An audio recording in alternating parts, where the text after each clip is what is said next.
at a city called Turpan.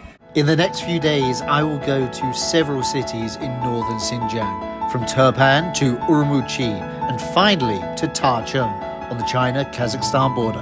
Follow me as we explore the province of Xinjiang. Welcome to the Kumataga Desert here in Xinjiang, China, where the camels are plentiful and the sand is everywhere.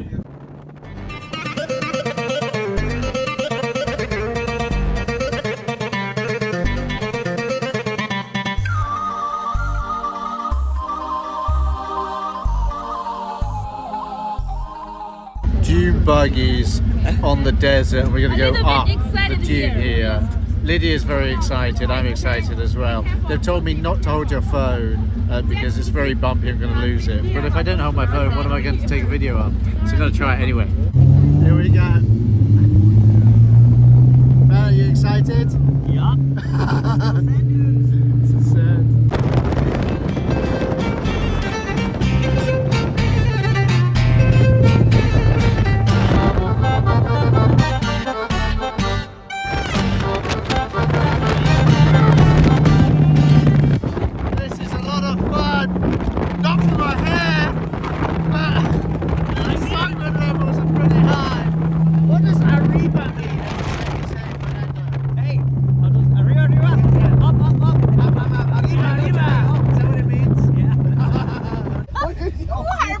Seriously, that was something different. Sitting at the front, I mean, my hair is the same. On the way up I filmed, and I've just filmed now coming down. Guys, you get a chance, come out to Xinjiang. What's this desert called? Kumataga. Come to the Kumataga. Thanks, buddy. Kumataga Desert. Get yourself on these dune buggies. It's a lot of fun. Yeah, incredible. And sit at the front. Sit at the front. You got this guy, the best driver. Cheers, buddy. Thank you.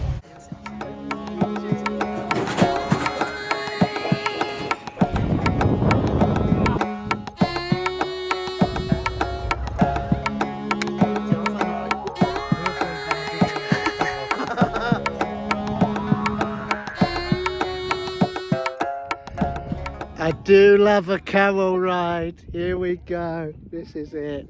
You know, there's a place in Ningxia called Shapoto, and it's quite similar. It's a desert place with lots and lots of activities.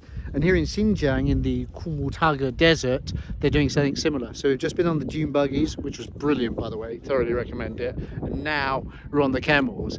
I always love a camel ride. A camel ride's always fun. Although I do remember one time in Egypt, it was a bit scary. Probably was the first time I'd ever been on a camel, and thus scary. But this time, here in the desert, it's really quite fun. You know what's interesting? We're very close to the city. In fact, this is meant to be one of the few cities in the world with a desert right next to it. My apologies to anybody in the Middle East who's probably thinking, our city's right next to the desert. I don't know, but it could be, right? Let me know in the description below, in the comments below, is your city next to a desert? So, like a lot of northwest China, grapes are grown here in Xinjiang. And what do you get from grapes? Well, obviously raisins, but wine as well. So, good wine from Xinjiang. Let's try it.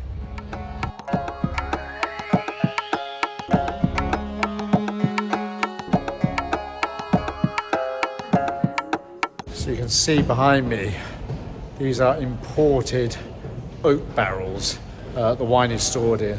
Brandy as well they make here.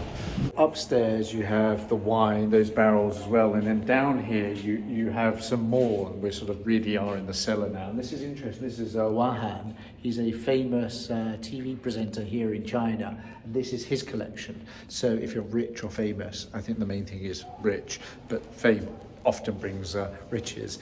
You can pay to have your wine or your brandy. There's brandy down here stored, and you can see what's really interesting is all these sort of murals behind me. It's a sort of famous painter has painted these wonderful murals. So it's wine, it's art, it's all coming together, the culture here. We're in northwest China in the province of Xinjiang, where grapes are grown, and that's why you've got this wonderful red wine. We haven't tried it yet. I really want to try this red wine. So I'll keep talking until I get some red wine. I really want to quench this thirst. Look at these wonderful murals. So beautiful, this. Lovely. Now we're talking. Here we go. Getting the wine on. There we go. Looks like 3 tasters, 3 glasses. So we're finally on the wine tasting. We've got 3 wines to taste. As a wine expert, I can tell you that this wine is called white wine. Douglas over there thinks it's got a bit of an apple flavour. Apple smell. Oh, apple smell. Apple smell. So I was going to say apple flavour would be cider. No, apple flavor. Apple flavour, apple smell. So you guys smell it and tell me. Let me know in the comments below if you think it smells like apples. It's got something there. I think you're right. It's got something there. And apparently, after we've tried these 3 wines, we're going to taste a $3,000 American dollars bottle of red wine, and I'm looking forward to that because, well, is that true? Wine experts out there, the more expensive the wine, the better the wine? Surely not, but it's probably an indication of something. Right, this number 2. This actually smells nice. This smells really nice. I like that. I like that. Douglas, have you had this one? That's nice. The middle, yeah, second one. Yeah. I like this one. So this is the $3,000 bottle. Yes, 1900 RMB. 1900 $3,000. So this is about $50 right now. Oh wow, that is sweet. It tastes like the kind of wine my dad likes, a sort of a sweet wine, a dessert wine we would call it, from Eastern Europe. I mean that in a good way. What can you resemble this to?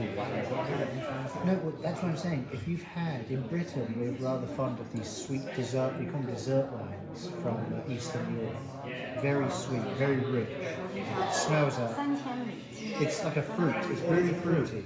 It's like a fruit punch somehow. Guys, can you see this? Cheers.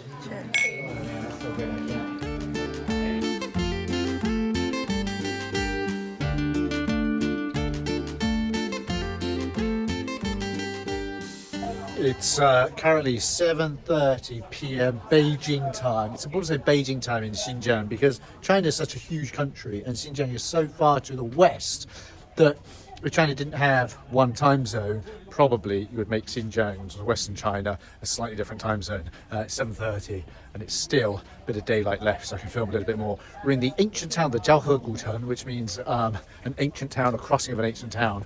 And this has, wow, over 2,000 years, more history. What's really, really interesting, because you associate, or at least I associate Xinjiang more with sort of Islam, there are meant to be lots of Buddhist temples, ruins of Buddhist temples here. So that's what we are here to see. An important trading post on the Silk Route, of course, and interesting for the Buddhist aspects. And apparently, we're going to see a palace. Although so far, all I can see are these sort of rocks and stones. I'm going to catch up with our guide and try and learn a little bit more and tell you guys a little bit more as well. It's a very important crossing point on the Silk Road. If there is Chang'an, the start point at the ancient road, that is wrong. Here is where the Jiaohe city is located. Dan behind me has just been told off for going up. You're not allowed to. You've got to keep on this this pavement, this road, this yellow brick road, except it's grey. It's all about protecting the heritage site. First of all, is the weather condition. So I tell you what, this place really is quite impressive, but I recommend a guide and/or a lot of imagination. You know, there are inscriptions here that tell you what temples, palaces there were here. But, you know, this is thousands of years old in one of the hottest places in China. And so, yeah, you need a bit of imagination. So this city, Kirk has just reminded me, Yar, Y-A-R-R, I think, this Yar city is in ruins now, mainly because the grandchildren of Genghis Khan, otherwise known as the Mongols, destroyed it, I guess, in battle. So that's interesting to know. I do find it fascinating that in Xinjiang, in the heart of Xinjiang, a province in China known for being full of Muslims, Islamic religion, there are these Buddhist temples. But remember, the history of this city stretches even further back than Islam, I guess. Islam, when does that start? 500, 600 AD? About 1,500, 1,600 years ago. Forgive me if I'm wrong. So yeah, there were Buddhist temples here before the Mongols, the grandchildren of Genghis Khan, destroyed the city. Coming up in the next episode, experience the intense beauty of Turpan's underground water system, explore the cultural heart of Urumqi, and step into the unique blend of history and hospitality in Taichung. There's so much more to discover. Don't miss it.